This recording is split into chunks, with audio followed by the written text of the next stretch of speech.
Beginilah kondisi desa Kampung Muara Aman setelah dinobatkan sebagai kampung berseri.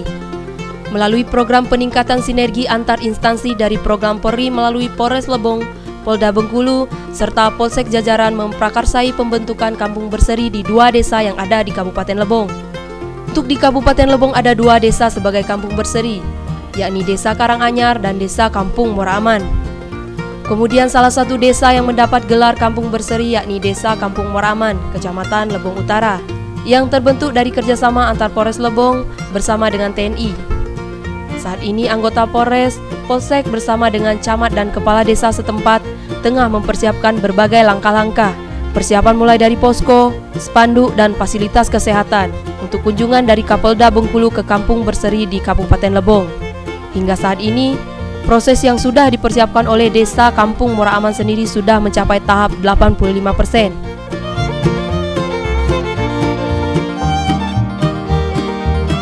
Karena kita jalan lintas, termasuk jalan lintas poros tengah, ya bisa dilewati, bisa nampak.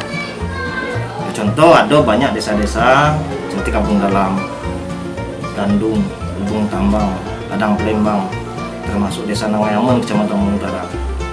Mereka itu bukan tidak dilewati, jarang dilewati. Jadi orang-orang luar, oh ini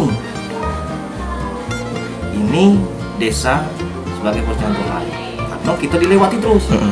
Kita dilewati terus dengan masyarakat, walaupun dari luar, itu dilewati terus kita. Sebagai contoh, desa-desa yang lain kan mungkin bisa meniru nanti bahwa ini gunanya kepentingannya bersih dan kerjasama partisipasi masyarakat penting. Program ini bertujuan untuk membangun inisiatif masyarakat untuk berpola hidup sehat, membersihkan lingkungan, serta berupaya untuk menanam pangan untuk kebutuhan sehari-hari melalui lingkungan rumah masyarakat masing-masing. Dari Desa Kampung Muara Aman, Dimas Kintan melaporkan.